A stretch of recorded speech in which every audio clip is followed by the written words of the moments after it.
바울이 2차 전도 여행을 하면서 그의 목적은 본래 아시아 지역에 복음을 전하는 것이었습니다. 아시아 지역이라고 하면 지금 터키 지방을 말합니다. 그래서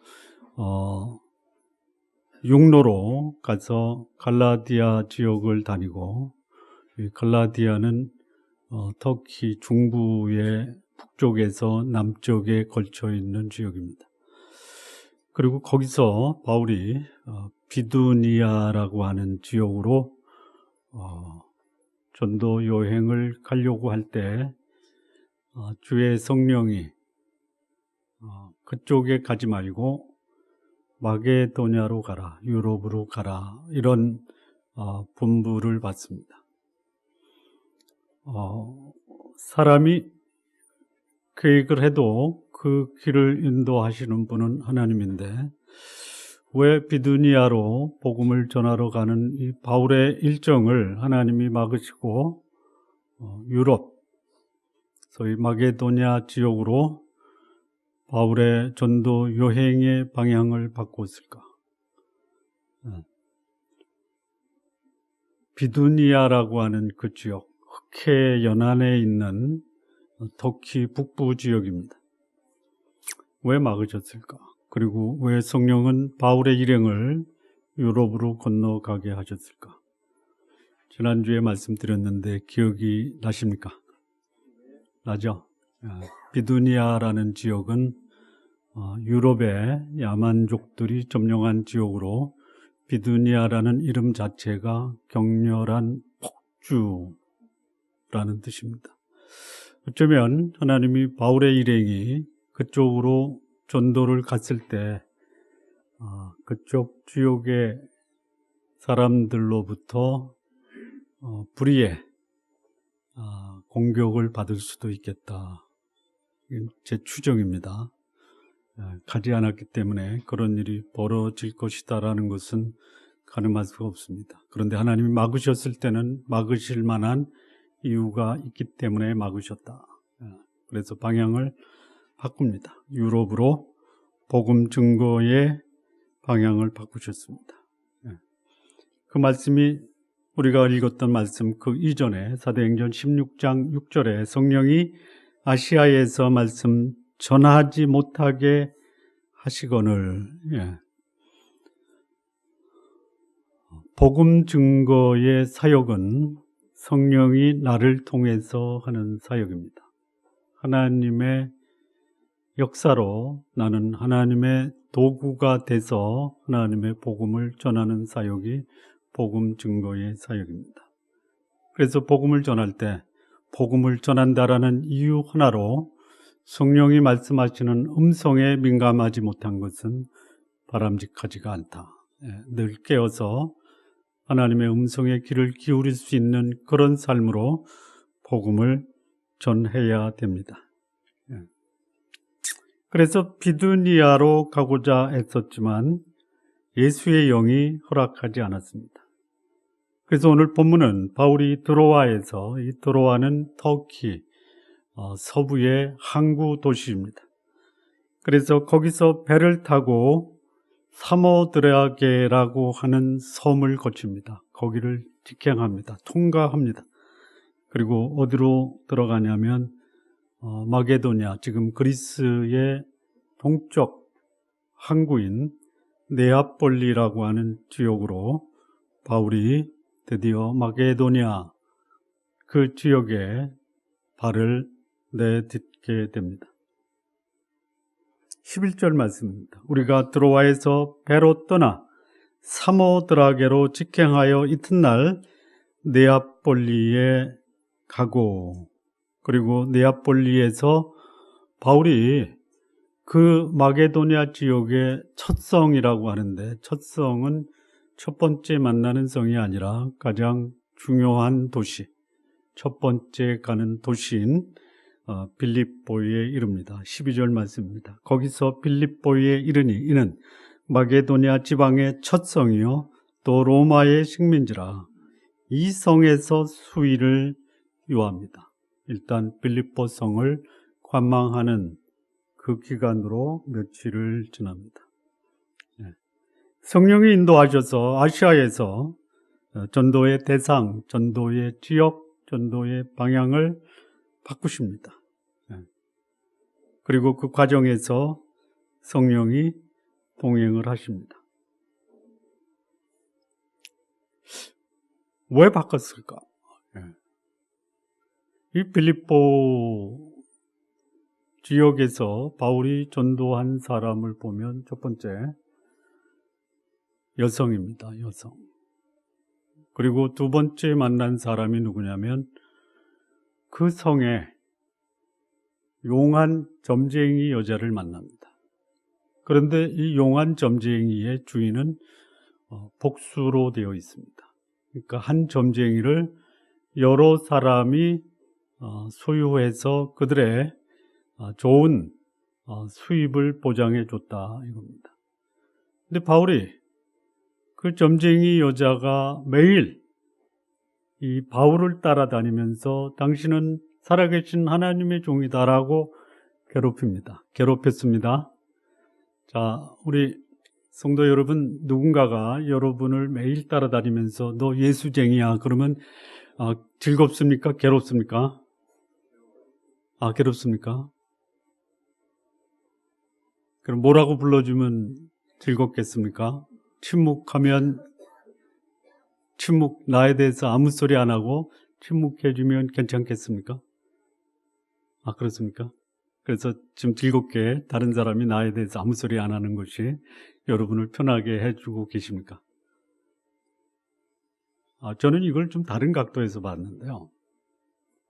왜 바울이 점쟁이 그 귀신 들린 여자가 자기를 하나님의 종으로 부르는 것에 대해서 괴로움을 느꼈을까?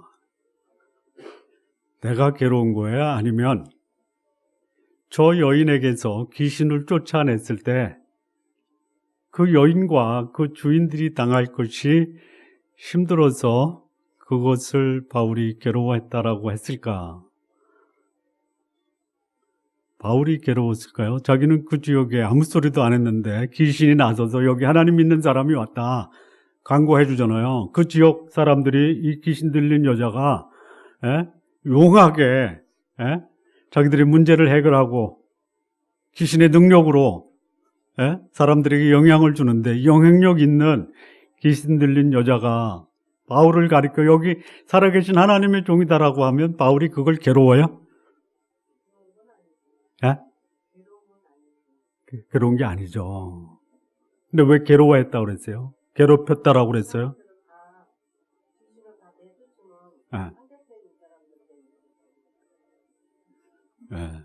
이렇게 빨리 이해하는 분을 난 우리 성도 중에서 별로 못 봤어요. 감사합니다.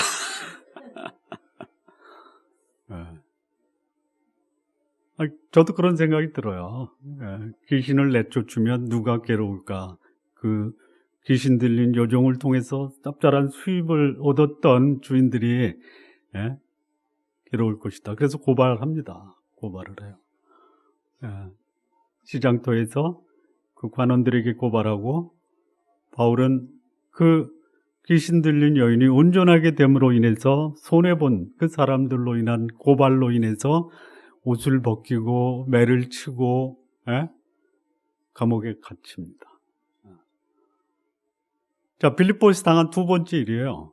첫 번째는 옥감 장수 루디아를 만나서 그의 집안을 구원한 역사가 있고요. 두 번째는 이 바울의 일행을 보고 쫓아다니면서 살아계신 하나님의 종이다라고 말한 이 귀신 들린 여인을 만납니다. 그리고 감옥에 들어가는 거예요. 그야말로 매를 맞고 옷을 벗기고 감옥에 들어가요. 복음을 전하는 사람들이 언제나 복음을 전하면 매도 맞고 감옥에 간다. 그렇진 않죠. 오히려 더 심할 수 있죠. 목숨을 잃을 수도 있죠. 그래서 목숨을 잃을 바에는 차라리 침묵하고 사는 게 낫다. 불이익을 당하면, 복음 때문에, 예수 때문에 불이익을 당하면 차라리 침묵하고 사는 게 낫다. 그래서 나는 차라리 침묵하며 사는 것을 택했다. 그러십니까?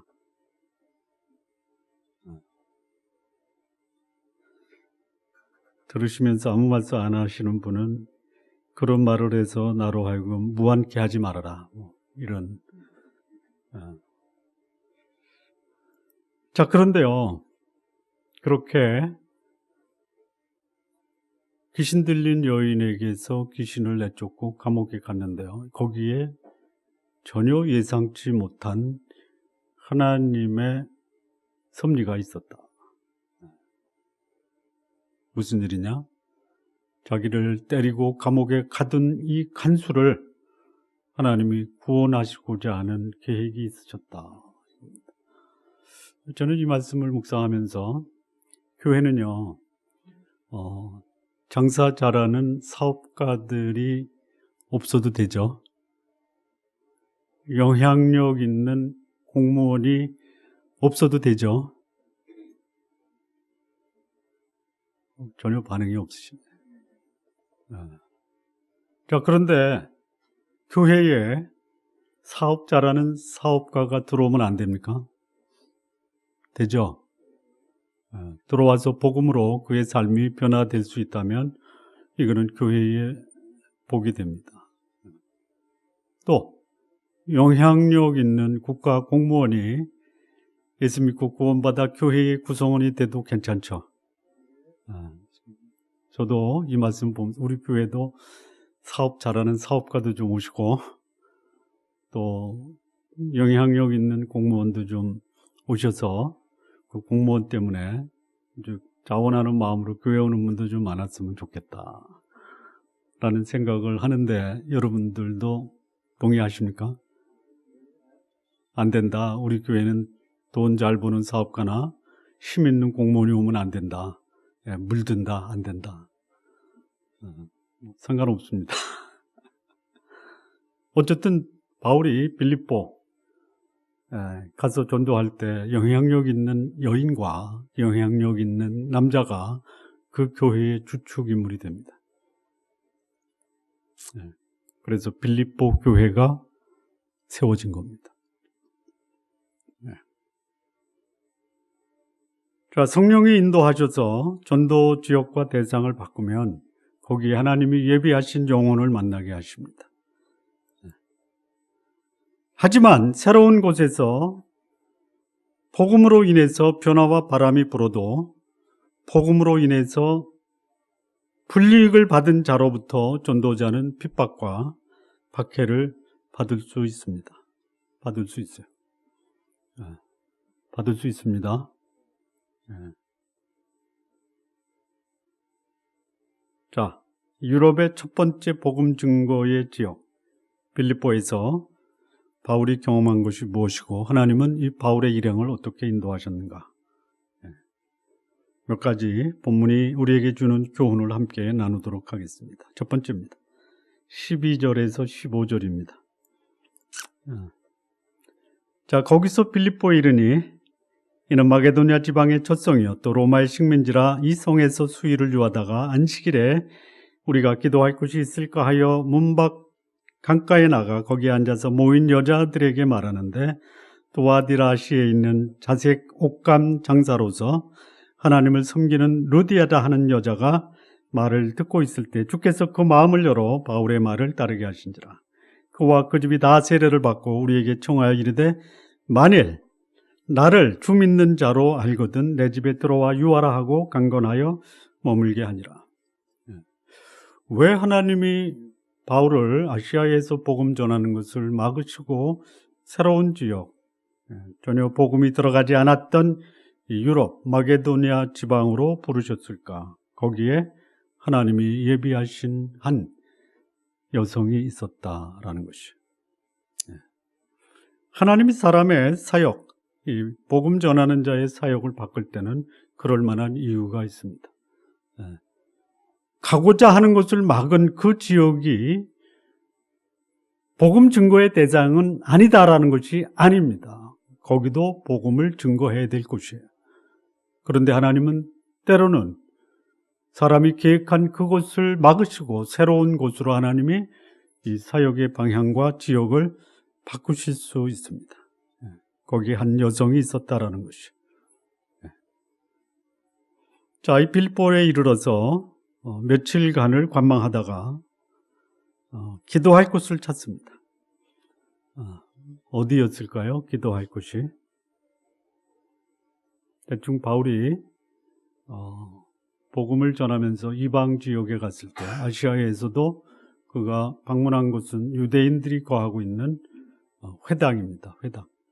아마 여기 유럽 지역에 와서도 그 지역에 있는 유대인들로 모이게 하는 회당을 찾지 않았는가 제 추정입니다. 분명치는 않습니다. 근데 찾지를 못합니다. 그래서 바울은 사람들이 모여있는 어디로 가냐면 강가로 갑니다. 강가. 거기서 하나님을 섬기는 루디아라고 하는 여인을 만납니다. 복음을 전하는 장소는 반드시 건물이 아니고 강가에서도 복음을 전할 수도 있습니다. 이 말을 좀 확대시키면요, 식당에서도 전할 수 있습니다. 학교에서도 전할 수가 있습니다.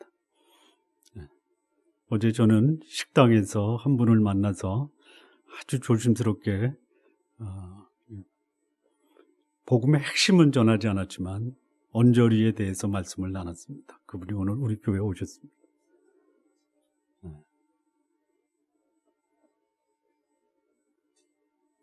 오셔서 감사합니다. 자, 이 루디아라는 여인이 유대인이냐 아니냐 이 분명하지 않습니다. 그런데 루디아는 하나님을 섬기는 여인이었습니다. 자, 하나님을 섬긴다라는 것과 예수님을 믿는다라는 것은 같을 수도 있고 별개일 수도 있습니다. 자, 유대인들, 예수님을 박해했던 유대인들은 하나님을 믿었습니까? 안 믿었습니까? 믿었죠. 하나님의 이름으로 예수님을 십자가에 못 박았죠. 이 루디아라는 여인도 하나님을 섬겼다. 믿음을 넘어서 삶으로 하나님을 섬겼던 사람입니다. 그가 바울이 전하는 복음을 듣고 하나님께서 그 마음을 열어서 그 예수님을 믿게 합니다. 나를 주 믿는 자로 알거든 내 집에 들어와라. 공개적으로 바울에게 자기 신앙을 고백하는 여인입니다.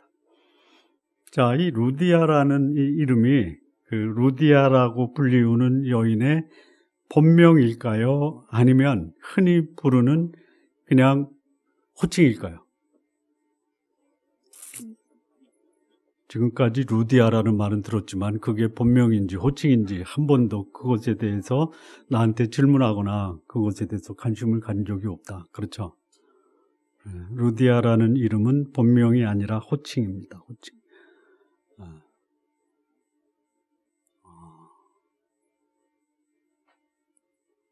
우리 최강희 집사님, 사모님 되는 호성란 집사님은 무슨 댁이라고 불러요? 네? 무슨 댁? 신한댁이라고 부릅니다. 우리 최석연 집사님은 무슨 댁으로 불러요?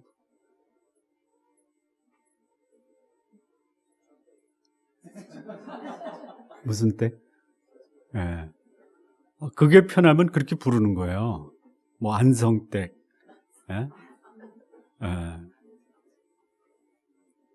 이게 그겁니다. 루디아라는 지역이 있었어요. 그 지역이 어떤 지역이냐면 공장이 많아서 생산지로 유명했던 지역. 그래서 루디아라는 뜻이 뭐냐? 생산하다라는 뜻입니다. 그러면 이 루디아의 본명이 뭐냐? 정확히는 모릅니다. 그런데 빌립보에서 돈 많은 여자죠. 빌립보에서 처음 예수 믿는 여자죠. 그리고 거기에 교회가 세워졌죠. 그 빌립보 교회에 유력한 여자 집사 2사람이 있었죠. 아십니까? 바울이 빌립보에 편지를 쓸 때 내가 유오디아를 권하고 순두개를 권하노니 주 안에서 항상 기뻐. 자, 루디아라는 여인이 빌립보 교회의 유력한 여제자 중에 하나일 것이다. 유오디아일 수도 있고 순두개도 될 수가 있는데 저는 개인적으로 유오디아가 더 맞지 않겠는가. 왜 그렇습니까? 먼저 나오는 사람의 이름이 훨씬 더 영향력이 있다.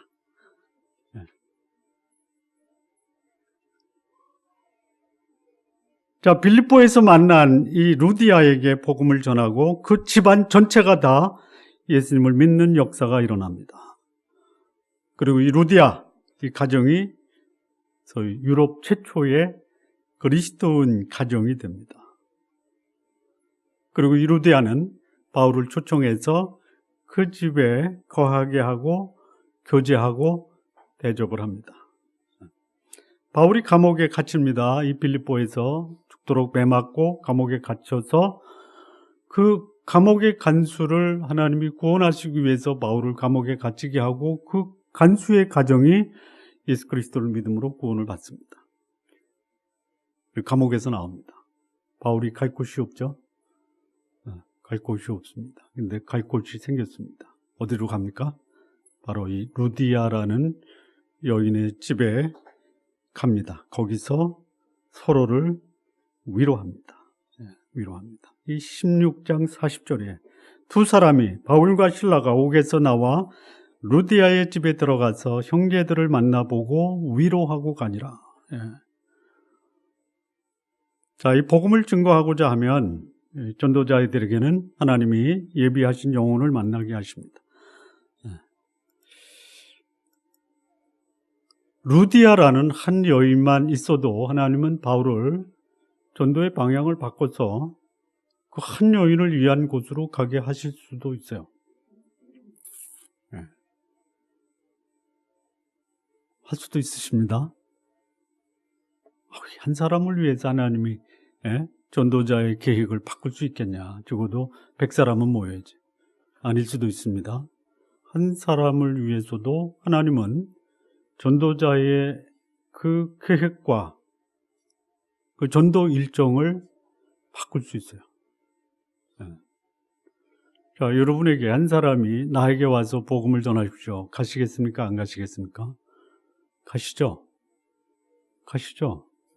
혹시 여러분들이 저에게 여기 한 사람이 있는데 와서 복음을 전해 주시겠습니까? 제가 가야 됩니까? 말아야 됩니까? 저는 갑니다. 근데 대형교회 목사님한테 한 사람 있다고 부르면 안 가실 수도 있어요. 그분들 부르지 마십시오. 자, 한 영혼의 가치가 많은 영혼의 가치에 비해서 결코 그 가치가 격화되거나 폄하돼서는 안 됩니다. 근데 왜 한 사람에게 안 가요? 어느 목사에게 우리 집에 전도 또는 신방 오십시오. 제가 좀 민망스러운 말을 좀 해야 되겠는데요. 헌금을 얼마 준비하셨습니까? 그랬더니 얼마 준비했습니다. 그것 가지고 안 되니까 10가정을 모아서 헌금을 모아가지고 날 초대하십시오. 이런 교회도 있습니다. 있어요. 그 교회 사람들이 메어 터지게 몰려옵니다.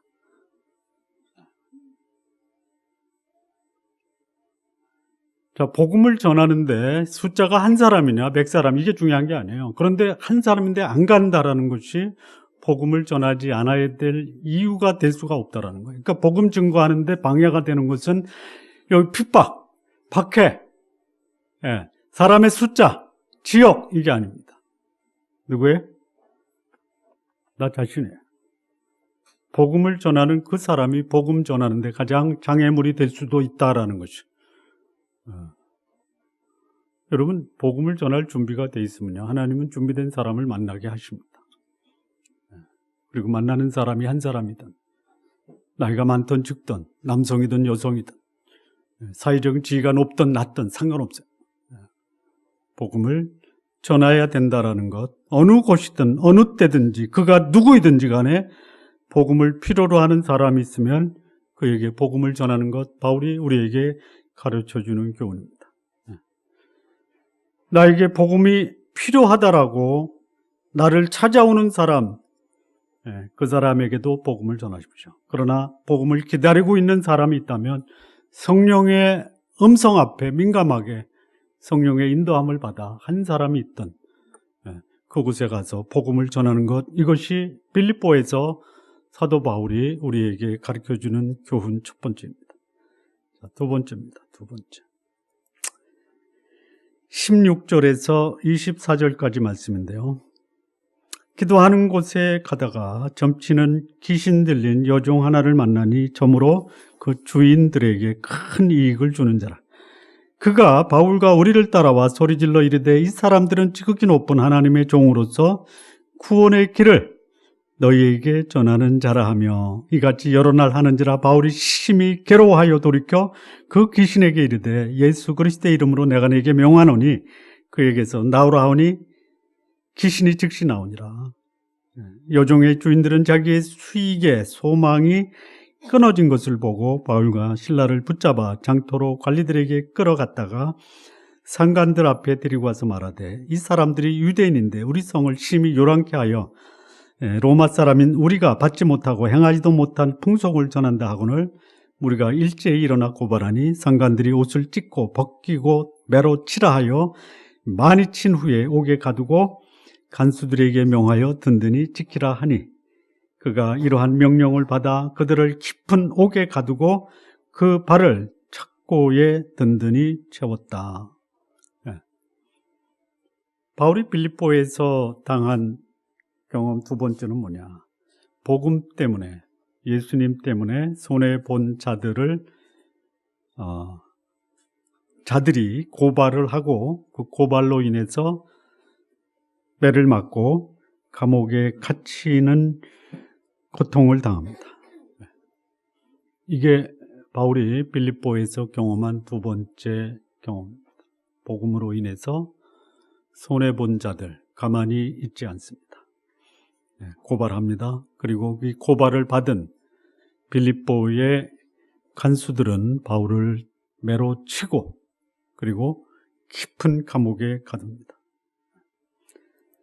자, 이 복음을 증거하는 일은요, 기존의 문화와 전통에 심각한 도전을 하는 소위 문화전쟁이다라고 할 수 있습니다.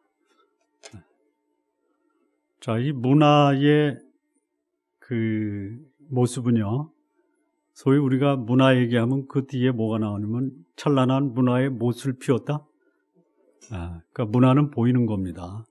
이 생활 양식입니다. 눈에 보이는 거예요. 그 밑바닥에 뭐가 있어요?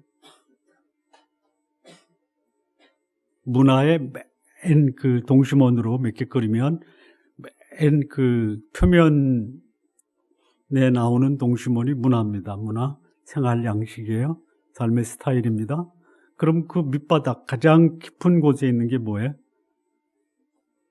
아시면서 생각이 안 나는 거죠. 세계관이라고 합니다. 세계관. 우리 한국의 그리스도인들의 세계관은 어디에 더 영향을 받습니까? 성경의 영향을 받습니까? 불교와 유교의 영향을 받습니까? 이게 쉽지가 않은 거예요. 새로운 문화가 들어오면요, 거기 문화 충돌이 벌어지는 거예요. 심하게 하면 전쟁이 벌어지는 거예요. 여러분, 충돌하면 목숨은 건드리지 않죠. 예? 경쟁은 목숨을 건드리면 안 되죠. 전쟁은 어떻게 해요? 전쟁은 목숨도 취할 수 있는 거예요. 복음이 증거되면요, 경쟁이 아니라 전쟁입니다. 전쟁이에요. 왜요? 이거는 세계관의 충돌이에요. 내가 지금까지 살았던 이것이 내가 살아야 될 이유다라고 하는 이 세계관을 송두리째 뒤바뀌는 거예요. 그러니까 안 바꾸는 거예요. 우리 예수 믿는 사람도. 왜? 내가 송두리째 내 세계관을 바꾸고 내 삶의 스타일을 바꾸면요, 내가 속해 있는 공동체, 직장, 가정, 지역사회에서 내가 어떻게 돼요? 불이익을 당할 수 있죠. 직장에는요, 어떤 사람이 많냐면요, 비밀 크리스찬이 많습니다. 비밀 크리스찬, 무슨 말인지 모르시죠? 평소에 근무할 때는 저 사람이 예수 믿는 사람인지 아닌지 몰라요. 그런데 언제 가면 알아요? 연말정산 때. 세금 감면 받기 위해서 기부금 영수증 낼 때 다 헌금이에요. 뿌리 깊게 우리는 지금까지 우리가 접해왔던 우리 문화권 그 속에 뿌리 내리고 있는 세계관의 영향을 받는 거예요. 그러니 이 바울이 지금 이 그리스라고 하는 지역이 사실 이 그리스 사람들이 이러면 시간이 많이 가는데 나중에 이 바울이 파르테논 신전에 가죠. 아테네. 여러분 아테나라는 이름이 어디서 나왔을까요? 아테네. 에? 여신. 무슨 여신? 제우스의 딸 아테나. 지혜와 전쟁의 여신 아테나로부터 내려오고 아테나라는 여신에게 봉헌된 도시가 아테네예요. 그 아테나라는 여신을 숭배하는 신전이 뭔지 아십니까? 여러분이 잘하는 거예요. 잘한다고 하니까 괜히 진짜 잘하는 거예요. 무슨 신전이에요? 그 신전이? 그냥 얘기하세요. 틀려도 괜찮아. 진짜 아테네 가면 반드시 가야 될 신전이에요. 뭐죠? 맞아요. 파르테논 신전이 아테나라는 여신을 숭배하기 위해 세워진 신이에요. 그만큼 이 아테나의 영향이 큰 거예요. 오히려 제우스가 결정할 때요. 제우스의 결정에 강력한 영향을 준 신이 누구냐? 아테나예요. 예. 호메로스의 오디세우스 그 왕을 소위 요정으로부터 구출하는데 결정적인 역할한 그 신이 누구냐? 제우스한테 가서 이제는 오디세우스를 풀어줍시다라고 한 그 신이 누구냐? 아테나예요. 자, 그러면 제우스를 비롯해서 온갖 그 헬라의 신들을 다 모신 신전은 뭐예요? 요거는 아마 조금 어려운 질문입니다. 뭘까요? 그거를 판테온 신전이라고 합니다. 판테온. 판이라는 것이 모두예요. 그러니 그런 문화가 그 그리스 전체를 뒤덮고 있었어요. 바울이 나중에 아테네 가잖아요. 거기서 우상들이 그 성에 가득한 것을 보고 마음이 심히 격동했다라고 합니다. 그 얘기는 뭐냐면요. 어느 지역에 가면 참 지역이라 하지 말고 어느 가정에 들어가면요. 이 집안은 참 사랑이 넘치는 가정 분위기 나오죠. 어느 집을 가면 이 집은 진짜 경건한 그런 공기가 흘러요. 괜히 경건하지 않은 나도 그 집에 들어가면 나도 그 분위기 속에 영향을 받아서 나도 경건하지 않으면 안 될 것 같은 그런 영향을 받잖아요. 바울이 아테네에 들어가니까요. 그 아테네 전체가 이 우상으로 가득 차가지고 그냥 여러분 믿는 사람들이 그야말로 잡신들이 들끓는 그런 성황당 한번 가보세요. 그냥 막 소름이 끼치고 그러죠. 거기에 복음이 들어간 거예요. 어떻겠어요? 그런데 가면 안 됩니까? 안 돼요? 여러분 아무나 가지 마십시오. 거기는 목숨 걸고 가는 거예요. 하나님이 바울을 비두니아로 가는 것을 막고 우상이 가득한 그런 유럽으로 보내신 거예요. 가야죠. 가야 돼요. 어떻게 갑니까? 어떻게 가야 돼요? 목숨 걸고 가는 거예요. 사실 우리나라도 처음에 복음이 전파될 때 순교하잖아요. 우리 한국에 복음을 전하다가 최초로 순교한 선교사가 누구죠? 모르시나? 대동강변에서 순교의 피를 뿌린 영국 선교사 토마스. 쉽지가 않은 거예요. 우리 한국은요, 불교와 유교의 이 문화로 그냥 가득 차 있어요. 여기에 이방 종교, 기독교가 와서 그 복음을 전하는 사람 살려둘 수가 없는 거예요. 뿌리째 흔들어 버리는 거거든요. 세계관을.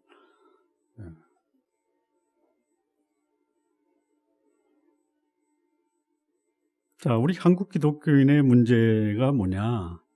성경의 가치관보다는 유교와 불교의 가치관에 더 영향을 받습니다. 비근한 예로 여러분 집안에 문제가 생겼어요. 그러면 문제 해결에 초점을 맞춥니까? 아니면 이 문제에 대한 하나님의 뜻을 알기 위해서 하나님께 기도하십니까?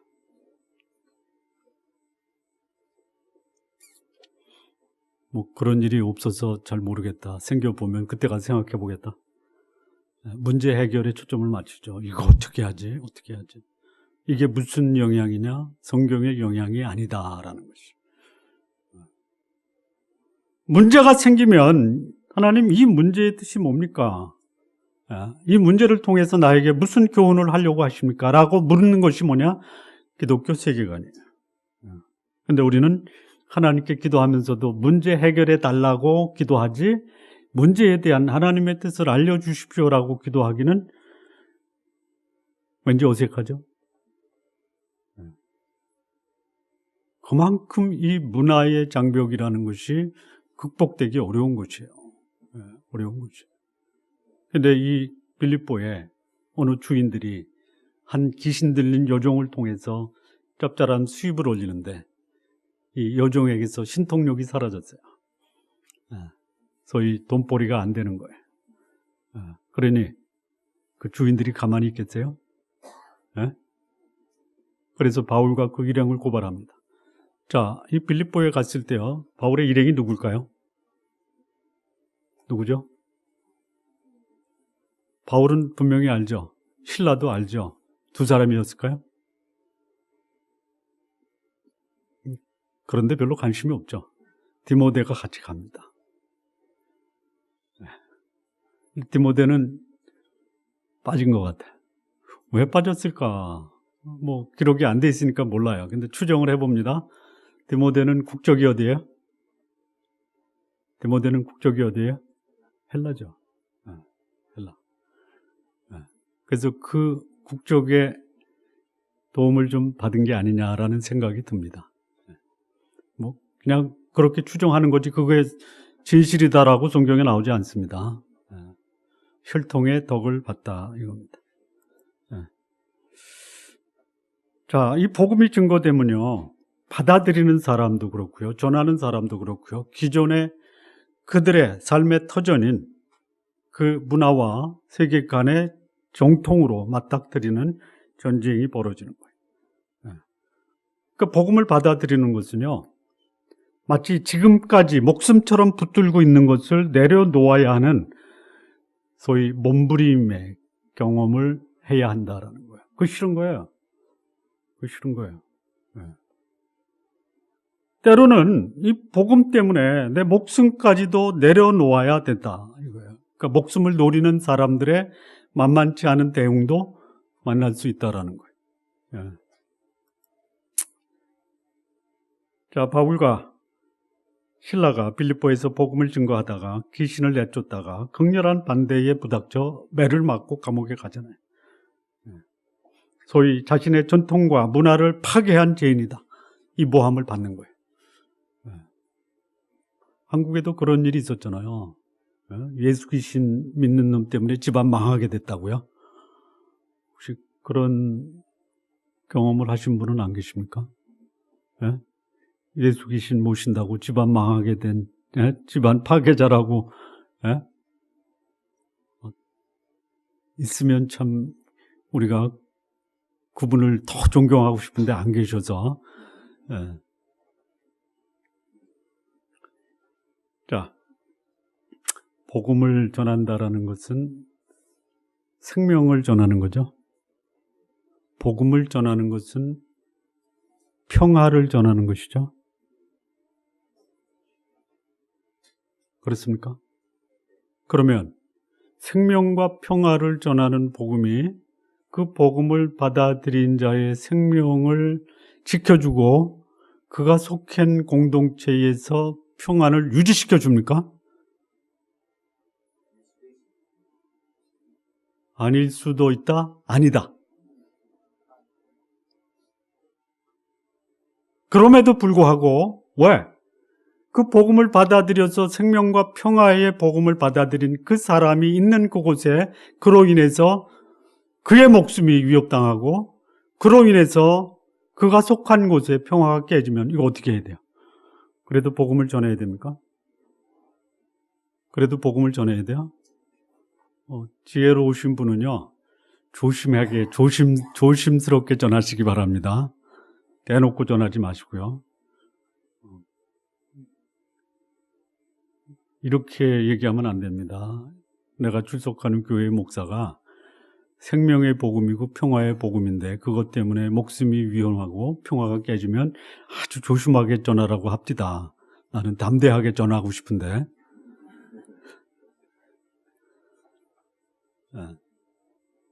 그런 일이 벌어져요. 근데 왜 복음을 전해야 돼요? 그럼에도 불구하고 복음을 받아들인 사람의 목숨이 위협을 당하고 복음으로 인해서 그가 속해 있는 그곳에서 그가 전혀 평화를 누리지 못하고 생명의 위협을 받는 불안 가운데 산다면 그럼에도 불구하고 복음을 전해야 되는 이유가 뭐예요? 이유가 뭐예요?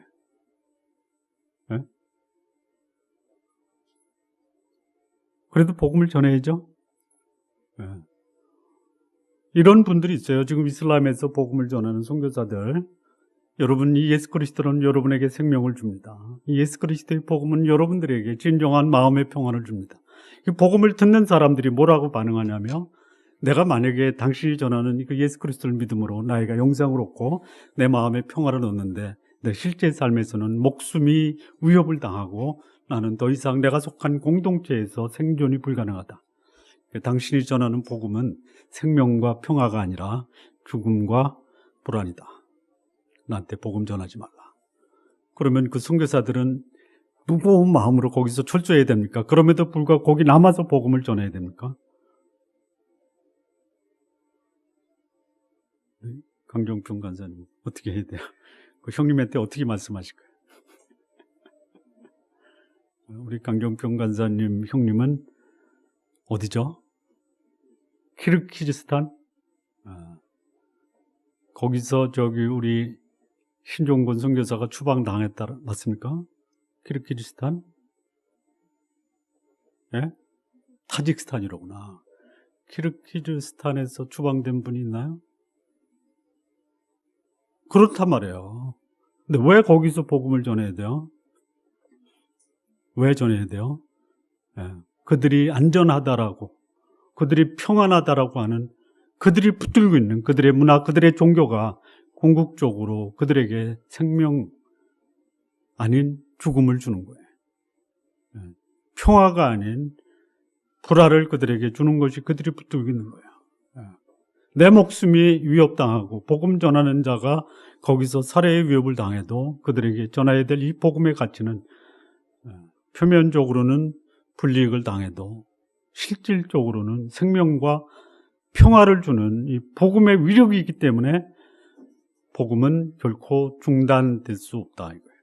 복음에는 하나님의 의가 나타나서 거기는 믿는 자에게 구원을 주시는 하나님의 능력이 나타나기 때문에 복음은 반드시 증거되어야 한다라는 것이죠. 바울과 실라가 빌립보에서 복음 증거하다가 또는 귀신을 쫓아내다가 목숨의 위협을 받게 됩니다. 복음을 증거하는 사람, 그곳에 생명을 전한다 하고 평화를 정한다라고 하지만 정작 자신들의 목숨을 잃어버릴 수 있어요. 평화가 아닌 전쟁이 벌어질 수도 있다는 거예요. 그럼에도 불구하고 전도자는 핍박을 당해도 복음을 증거해야 될 사명이 있는 사람들입니다. 복음은 어둠의 세력을 걷어내는 역사의 변화를 이루는 엄청난 충격을 주는 충격의 사람들입니다.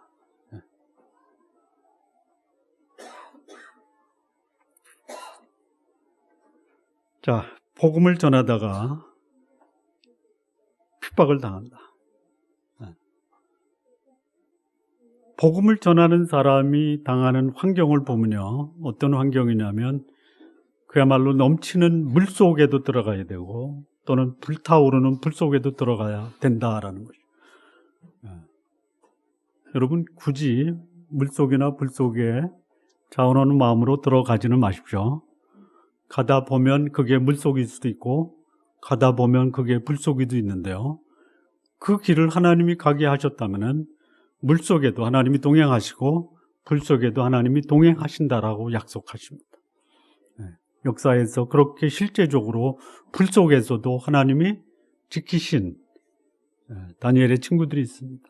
이스라엘 백성이 애굽에서 나와서 광야로 들어갈 때에 물속에서도 하나님은 그 물을 마르게 하시고 마른 길로 걸어가게 하신 분이에요. 이사야 43장 2절을 보면요, 내가 물 가운데 지날 때에 내가 함께 할 것이라. 강을 건널 때에 물이 너를 침몰치 못할 것이며 내가 불 가운데로 행할 때에도 타지 아니할 것이요 불꽃이 너를 사르지도 못한다라고 말씀합니다.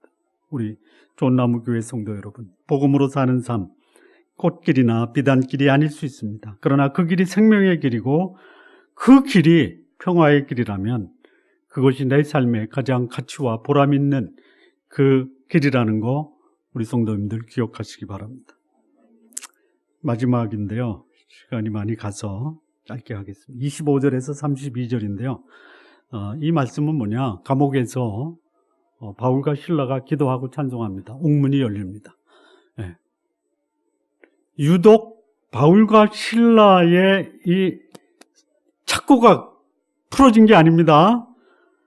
26절 보면요, 이에 한밤 갑자기 큰 지진이 나서 옥토가 움직이고 문이 다 열리고 모든 사람의 매인 것이 다 벗어집니다. 복음 때문에 불릭을 당했는데 그 불릭을 당한 복음 전도자로 인해서 불릭을 당했다. 불릭이 아니죠. 죗값을 치르는 모든 사람의 이 굴레가 다 벗어질 수도 있다라는 거죠. 네.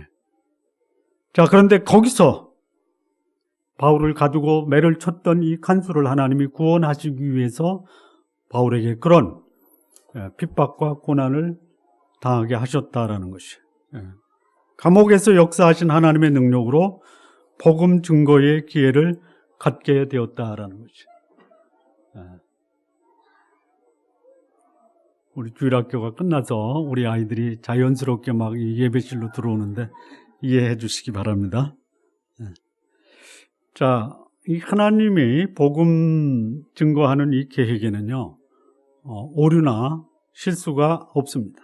다만 이해할 수 없는 사항과 형편은 만날 수 있다. 유럽 선교의 첫 번째 도시인 이 빌립보에서 바울과 실라가 당한 이 시련, 박해, 핍박은 그것이 복음 증거자에게 하나님이 계획하신 또 다른 복음 증거의 기회로 활용하시는 하나님의 섭리가 있었다라는 것이. 그러니까 복음 증거자가 겪는 이 고난은 고난 자체로만 보는 것이 아니라 그걸 통해서 역사하시는 하나님의 계획을 볼 수 있어야 된다라는 것이. 복음 전할 때 때로는 순탄하게 복음의 열매가 기대할 수 있어요. 때로는 이 복음을 전하다가 감당하기 어려운 고난을 겪을 수도 있어요. 순탄하든 고난의 길을 가든 그 속에서 역사하는 하나님의 손길을 기대한다면 하나님은 그 기대하는 복음 증거자의 기대를 결코 실망시키지 않을 것이다 라는 것이.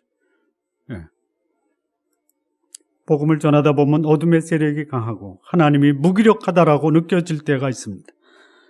오히려 신앙인들이 신앙 때문에 불이익을 당할 수도 있다라는 것이죠.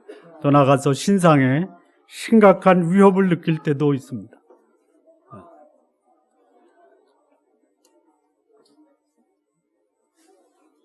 자, 이것이 현실입니다. 그리고 그것이 나에게도 일어날 수 있다라는 것이. 이런 일이 일어날 때 현실만 바라본다면 이것은 우리에게 낭만과 낙심을 줄 수 있어요. 그런데 그 배후에서 역사하는 하나님의 손길을 볼 수 있다면 상황은 달라질 수 있습니다. 바울과 실라가 복음으로 인해서 감옥에 갇히게 되었고 감옥에서 기도하고 찬양을 합니다. 그때 하나님은 그 과정을 복음 증거의 과정으로 활용하셨다라는 거예요. 한번 뒤집어 얘기할까요? 배도 안 맞고 감옥에도 안 가고 기도하지 않고 찬양하지 않았다. 그 간수는 어떻게 됐을까요? 그 간수는 어떻게 됐을까요? 복음을 들을 기회도 없었고 구원받을 기회도 없었을 것이고, 그리고 빌립보 교회는 공무원들이 들어오지 않았을 것입니다. 하나님의 안목으로 더 멀리 볼 수 있는 안목, 우리 성도님들 갖기 바랍니다.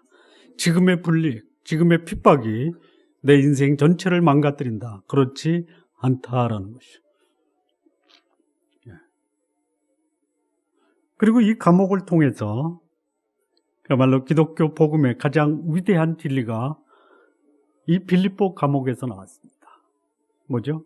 16장 31절. 이르되 주 예수를 믿으라, 그리하면 너와 내 집이 구원을 받으리라. 이 말씀이 매맞고 감옥에 갇힌 거기서 바울이 간수에게 한 말입니다. 그리고 그 간수의 전 가족이 그날 예수님을 영접하고 세례를 받습니다. 우리 존나무 교회 성도 여러분, 복음 사역이 때로는 영혼을 구원하기 위해서 복음 전하는 자에게 불리익과 고난을 가져올 수 있다는 거 기억하시기 바랍니다. 마무리 짓겠습니다. 복음을 증거하는 일을 하고자 할 때 그 사역에는 하나님의 인도하심과 섭리와 계획이 있다는 거 기억하시기 바랍니다. 하나님이 복음 증거의 방향과 지역을 바꿀 때는 거기 복음을 필요로 하는 한 사람이 거기 있을 수 있습니다. 뿐만 아니라 이 복음을 증거하는 그 일에 심각한 핍박과 고난도 거기에 기다리고 있다는 것도 예상하실 수 있어야 합니다. 그러나 그 고난은 하나님이 영혼을 구원하는 기회로 활용하신다는 거 기억하십시오. 우리 존나무 교회 성도 여러분, 복음을 전하고자 하는 부담보다는 복음을 전하고자 하는 마음이 있다면 하나님께서 그 길을 열어주십니다. 예상치 못한 환경과 상황을 만나더라도 그 상황이 복음을 증거하는 기회로 하나님이 활용하신다는 거 기대하셔도 됩니다. 우리 성도님들의 삶이, 이 복음이 우리 성도님들 통해서 여러분 주변에 증거되고 거기에 생명과 평화가 증거되는 우리 성도님들의 삶 되시기를 진심으로 바랍니다. 기도하시겠습니다.